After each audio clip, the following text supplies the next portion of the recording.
ৰাইজ কিমাননো mini blog বনাম আৰু আজি মানে লং ব্লগ এটা বনাম বুলি আহিছোঁ মানে আজি থিয়েটাৰো আছে আৰু আমাৰ মেলাও আছে মই যে থিয়েটাৰত পাত লৈছিলোঁ চ' কাপোৰ আনিব আহিছিলোঁ মই ৰাইজ মানে মেলা চাব পঠাই আহিছে দেই মানে পঠাই শ্বৰ্ট হয় যে সেইকাৰণে পঠাই আহি গৈছোঁ ৰাইজ এতিয়া মেলা চাব আহি গ'লোঁ তাৰপিছত লগৰ কেইটাকো লগ পালোঁ সিহঁতৰ লগত আহি ৰাইজ মেলাত আহিছোঁ মিঠা পানটো খাবই লাগিব চ' মিঠা পান এখন খাই ল'লোহি ৰাইজ আকৌ গাঁৱৰে ভাইটি কেইটামান লগ পালোঁ সিহঁতে ক'লে কিবা এটা খোৱা সিহঁতকো কিবা এটা দিলোঁ তাৰপিছত দোকান এখন আহিলোঁ ভাগিনটো বোলে লেজা লাগে তেকো এটা লৈ দিলোঁ ৰাইজ এইজন কোন চাওকচোন বাৰু যোনে নহওক ময়ো পে'মেণ্টটো কৰি দিলোঁ 50 লৈছে ৰাইজ এইটো কি দেখিছেনে এইটো ল'লোঁ দিয়া মই মানে ৰাইজ ওপৰলৈ যে দলিয়াই দিয়ে তাৰপিছত ভাগিনটোকো এখন লৈ দিলোঁ তাৰপিছতে মেলাত অলপ টাইম ঘূৰিলোঁ আৰু ছোৱালী তলি আহিছে যেতিয়া অলপতো চাবই লাগিব চ' ছোৱালী তলি চালোঁ আৰু মিঠাই লৈ মই ঘৰলৈ গুচি আহিলোঁ এইফালে ৰাইজ মোক মেকআপ আনিছে মানে মোৰ নাতিকাত বুঢ়া পাত এটা আছে যে চ' ময়ো ৰেডি হৈ গ'লোঁ ডেকাপে বুঢ়া কৰি দিলে আজি মোক ৰাইজ এয়া চোৱা ফাইনেলি হৈ গ'ল আমাৰ নাতিকা আৰম্ভ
বাবা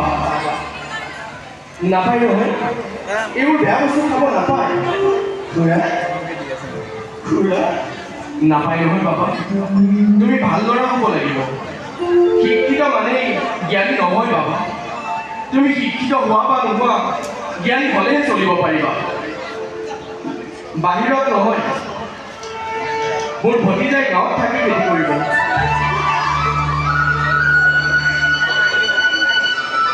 দেখিছোঁ নহয় অসমখনৰ চাৰিওফালে অসমীয়াৰ মাটি বাংলাদেশে দখল কৰিছে পথাৰ দখল কৰিছে বজাৰ দখল কৰিছে গতিকে তুমি মই সকলোৱে মিলি অসম নবচালে কোনে বচাব মোৰ ল'ৰাটোক তই খেতিয়ক হ'ব শিকাইছ